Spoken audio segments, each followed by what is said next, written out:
This woman has never left the house. When she does, she gets dizzy, her ears ring, her limbs twitch, and she even wets her pants. In order to get the woman's stash of money, the robbers forcefully took her outside the house and asked where the money was. Go back to an hour ago. The woman saw through the curtains that 3 fierce men came down from the car, so she hurriedly hid under the table. It wasn't long before the men broke the window and entered the house. She held her breath, not daring to make a sound. It looked as if they were about to leave the living room. Daisy tried to escape, but she didn't expect one of the men to return. She hid under the table again, until the men left without noticing anything unusual. Daisy rose slowly from under the table, but just as she was about to escape, there was the sound of boiling water in the kitchen. Daisy had no choice but to sneak into the kitchen compartment. Luckily, the arriving men didn't see her. However, as Jack turned off the fire, George saw Daisy's clothes. The men began to wonder. The information they'd received was that she'd gone to a funeral, and no one was supposed to be home. But why would there be anything unusual in the house now?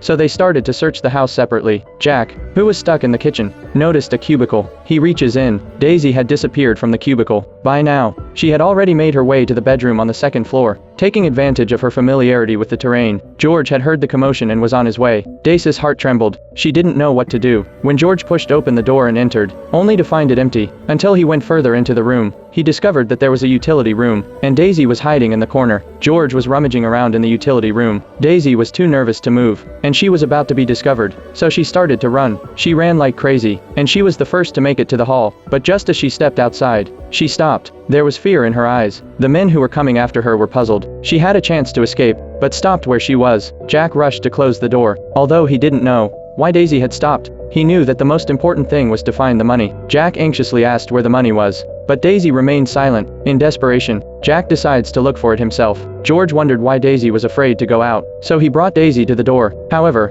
Daisy was in a very difficult situation. Then she went into a trance. She was crawling on the floor towards the house, but George was blocking her way. At that moment, Jack arrived and held her up. They were on a trip for money. Jack didn't want any trouble. He tried to hold Daisy steady. While she was unconscious, he forcibly asked for the location of her money.